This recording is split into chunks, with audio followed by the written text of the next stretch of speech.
So I haven't done one of these in a while. I didn't do this for Moon Knight. I didn't do reviews for Moon Knight. I think I'm gonna play a little catch up today and actually just give my thoughts on Moon Knight in just one single video. I've been also been wanting to talk about Doom Patrol season 2 and 3 for years now, or like literally years, and I just haven't gotten around to it. I don't know if I'll get around to that. If season 4 comes out, then maybe I'll do like a catch up for those. But no, She-Hulk, Attorney at Law. Let's talk about the first 2 episodes. The next new one airs technically at midnight tonight, but it's tomorrow. I watched the first 2 episodes. Me and my girlfriend watched them, and my dad's watched the first one, and we're gonna watch the second one tonight. So there's a bit of, not controversy, there's a lot of pushback I'm hearing about this show. I mean, I'm hearing a lot of great things about people. Let me try that again. I'm hearing a lot of good things from other people about the show. And I'm also hearing people who are calling it woke, how it's terribly written. I know your job in the Hulk, and all this and that. And look, where do I stand on this?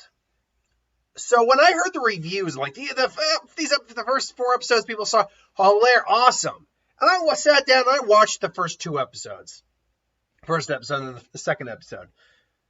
And look, you hate me. Look, it's not my job. First off, this is not my job to begin with. This is just my hobby. But it's not my job to appease you folks that dislike or like it. It's just when you're doing this, it's your job to give your honest take. Unless you're clickbaiting, in which case, then go ahead, be that person. I'm not that person. I like this show. This show's funny. It's funny. It's got some heart in it. The effects for a TV show are actually pretty okay. Hulk, it looks better on Hulk than does She-Hulk, admittedly, but no, pretty solid. Honestly, could be better, but it's still pretty solid effects. I do like the sitcom vibe to it. I do.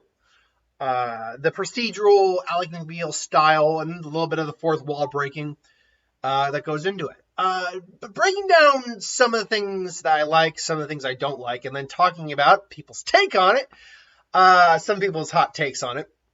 One of the things I like very much is Tatiana Maslany. I think she's a very charismatic person. She's got a great kind of working girl vibe, and then you add the superhero element to it, and you get this weird, awkward scenario put in there. It's like, so I'm a Hulk. I never had to transform. I never will have to transform. I watch this boring procedural show. So that I like in episode 1. What I think episode 1 does a lot better than episode 2 does is, it's the backstory, but there's a lot of back and forth. You get the ability to bounce off of Bruce in that episode, and I think that really works to that episode's credit, because that episode I think is the funnier of the 2, especially that post credit scene, Captain America, fight! My dad watched it, and he's like, hey, it was fine. And he's like, wait, there's a post-credit scene, and I wanted to gauge him. And then when she finally gets there, he kind of like goes, ha!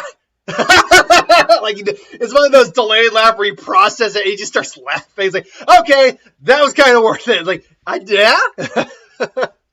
So it was definitely a show. It was definitely something where the humor, though not as funny as it was kind of being made out to be, was still, when it was funny, it was funny. Episode 2, I think, suffers a little bit. It suffers a little bit from, I think, a pacing structure issue. Like the phone call with her and Bruce probably didn't need to be that long. They focus a lot on her kind of.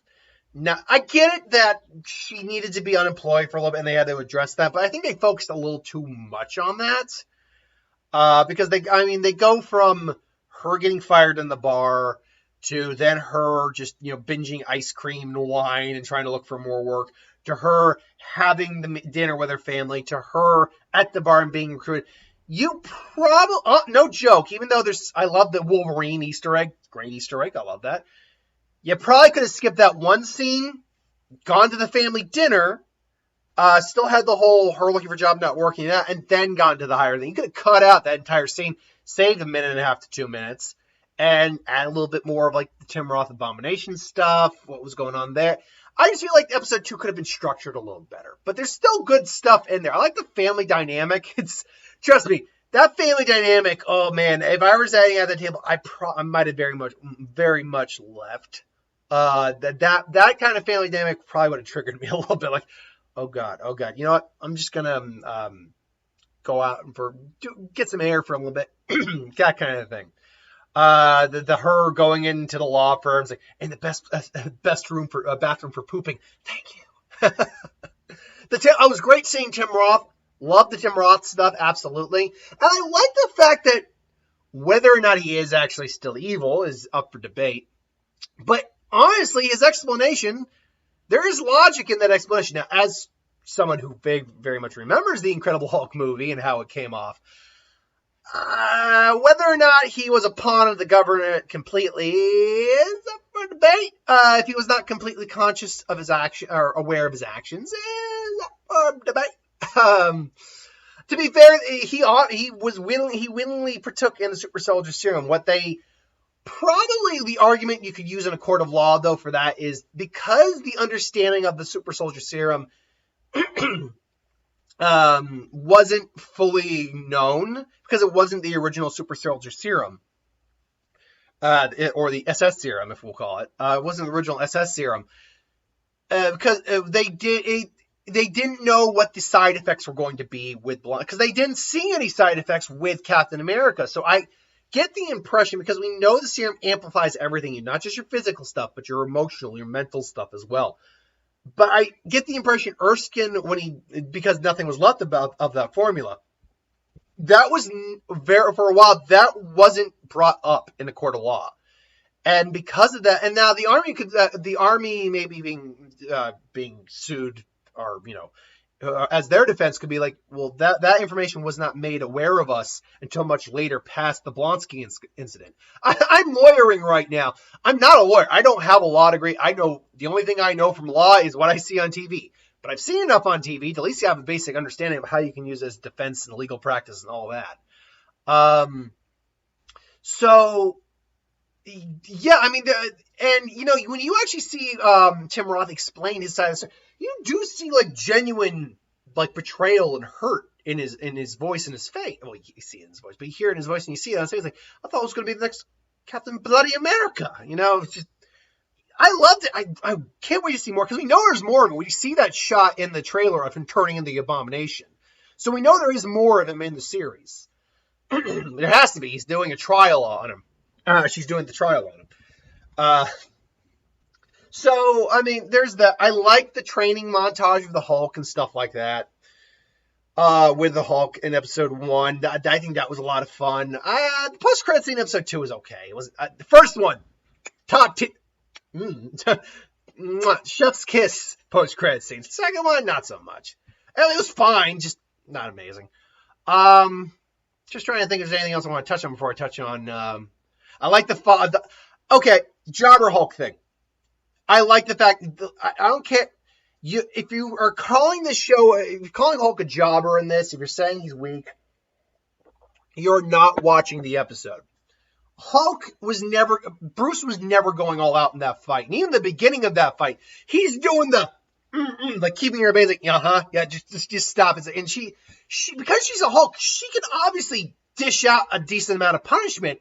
He just is, when she throws the boulder, he just casually she actually has to put her arm into it, and she goes farther, and then he just, the fact she doesn't have an alter ego this will go into one of my actual issues right at the moment with the series. I do have complaints about the series, but when she says you don't have an alter ego, you don't feel like there's someone else behind the wheel, I like how people pointed out, that implies, especially with him leaving Earth for a time being on a Sakaar ship, that they might, there's no guarantee right now, people need to stop running what's guaranteed, there's no proof right now, but they might be doing something akin to Planet Hulk, where maybe he had a kid on Sakaar, and now he's going to go get Scar and bring him to Earth. And also that the actual Hulk is still in there. That Bruce only kind of merged he didn't merge it, he kind of put him to the side. Hulk is still there, but he's maybe a lot more controllable right now. So that's interesting. But the fact is, like, you know, you don't have an alter ego. That's amazing. So I'm better than you. You're different. Different in a better way. That I still don't want to get into that yet. I want to talk about the stuff I still like. But like I said, with the Jobber Hulk stuff, and that entire actual fight, his thunderclap completely floored her. Hers just hurt his ears a lot. And maybe it's just because she hasn't gotten it down yet, but yeah, it's clear. And he didn't even use a super powerful thunderclap either. And then when the actual fight, she's throwing stuff on him. He just gets hit with the coconut, with the tree, with the thing, and just breaks his glass stick. And he's just like, and then they charges and they just fall through his bar. Like, my bar. I did like the whole her sobering up and getting just plastered immediately because I have a different metabolism thing too. So yeah, it's not a Jobber Hulk. Don't get into that. Now, I could keep going on stuff I liked, and there's some more stuff I like, but let's talk about the elephant in the room right here. Let's talk about the people who are clearly not liking this series just to hate on it. And then let's talk about the complaints people are talking about it being woke and the whole, you know, there's different types of women, female empowerment, just types of empowerment in general. And as a pasty white guy, I am fully aware that I am not qualified to be talking about this, but screw it, let's talk about it anyway, because I'm actually defending this a little bit. I do see this character as a strong independent character. She is a strong independent character. I do believe that, and a strong independent female character. I do see that as well. But it's interesting because a lot of people are kind of going to that line, and I've seen a parody of it too, where she goes, yeah, oh, but that's the thing, Bruce. I'm great at controlling my anger. When people catcall me on the street, when guys in my own field are mansplaining my own job to me, you know, I'm so good at controlling my anger because I do it infinitely more than you. So 2 things on that. Because honestly, even my girlfriend saw that and was like, what? I'm like, it's not me trying to speak to all women overall. It's speaking to her experience, what she has had to go through. That is what they're dealing with in that scenario. Not all women, just this particular woman. And yes, a lot of women have to deal with that. And it's not right. It's not cool. And I don't approve of it. But you cannot use that as a generalization. You have to look at it as what the character has gone through. And that is what this character has gone through. Having said that, the character of She-Hulk, Jennifer Walters, is coming off as a little, while is strong, is likable in many ways, is strong in many ways, he's also coming off as a bit naive and at least even a little bit arrogant. At points, she actually doesn't come off as extremely likable. For instance, and Bruce even calls her, you think you can say all those mean things and just leave? It's like, yeah. She literally ripped into him. It's like, you ruined your life. It's like, my life wasn't ruined. It's like, what? He literally had an accident happen to him. Yeah, it might have accidentally happened. He might have been responsible for it. But then he became a government fugitive. And if he has a bad day, like, people die. Places get destroyed. Even now, if he has a bad day, that happens. So for her to say that was actually very, very spiteful, callous, and just not likable at all. And she should know. That's her cousin. She should know what he's been through. That came off as very unlikable to me. And even after she apologizes, she still says she was right. Like, girl, I don't care what you've been through. That was just not cool to do. And then the whole, I do it infinitely more than you. So while it is speaking to the character, and I might be being hypocritical when I'm talking about this because I'm about to backtrack a bit, it does come off as like she's just she thinks she's better at it because of her life experience as a woman. So while it is what the character's gone through, it does seem like she's coming at that because she's a woman and had to have dealt with stuff, dealt with things that Bruce hasn't. And so yeah, that doesn't come off as that comes off as the character. Here's the thing. That does come off in a very, in a way, as woke. But it comes off more as this character just thinks she's kind of better than Bruce because of the stuff she's dealt with. And that doesn't just make her seem unlike, that makes her seem arrogant. And just because and it's honestly what Bruce said. It's not Bruce feeling like butthurt, like he even says, am I jealous right now? I didn't like that. Because she doesn't have an alter ego. She's dealing with a different experience than he is. We're similar, but different. So, it actually comes down to what Bruce said. You two are different. That doesn't make you better than him. And for some reason, you think you're better than him. And I'm not liking that part of the character. This weird arrogance because she's dealt with different things than Bruce. Now, I say all that. Again, the character overall, especially as Jennifer, is very likable. She is very cute and bubbly. I like her. I do like her. But those are issues I have with the character. Now, however, we're only in episode 2 of 9, which is a longer series than we've normally been getting, which is great. And these are only like half-hour shows, so which is also good. Which is probably why we're getting 9.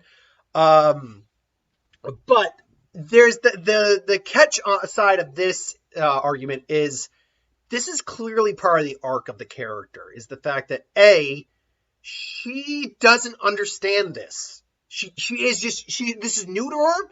Being a Hulk and super powered is new to her. And look, I get it. She doesn't want to be the Avenger. I get it. But Hulk brings up like, when you're one of the few people on the planet that can actually protect the planet, you have a responsibility. Like, if she is there, like, she doesn't want to be the Hulk. She doesn't want to be the Hulk, but she is a Hulk.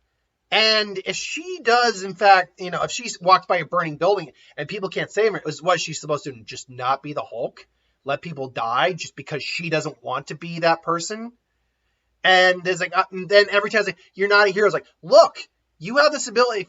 Basically, it's not great power comes great responsibility. It actually is more what Peter said in Civil War. Is like, when the bad things happen and you have the ability to stop them and you don't, that's on you. That is, and yeah, look, you're not going to make a living doing it, but that's why she's trying to balance that. And this series is it's obviously going to be her kind of coming to terms with balancing that and realizing that, okay, I can't not do anything. Bruce is right. I have the ability to help people beyond just my law degree. Now, that doesn't mean she can't be a lawyer, and she becomes a judge later on, if I'm not mistaken.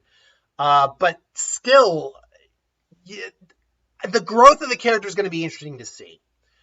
Right now, she is a little hit and miss for me.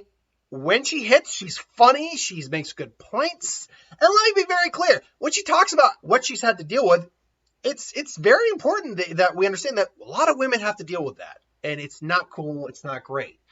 At the same time, though, she can't use that as like I'm better than you argument, because that's arrogance. And she's going to come to find, I think, really quick that she's not better than Hulk. That there are problems that Bruce or issues that Bruce can handle, she cannot. So, and what it actually means to have these abilities and like the responsibility that comes with it. So ultimately, yeah, she's an interesting character to say the least. And I am looking forward to overall. Plus, obviously, when Matt Murdock shows up, I'm looking forward to Daredevil, and plus any other cameos that are happening. So can't wait for that. But until then, thanks for watching.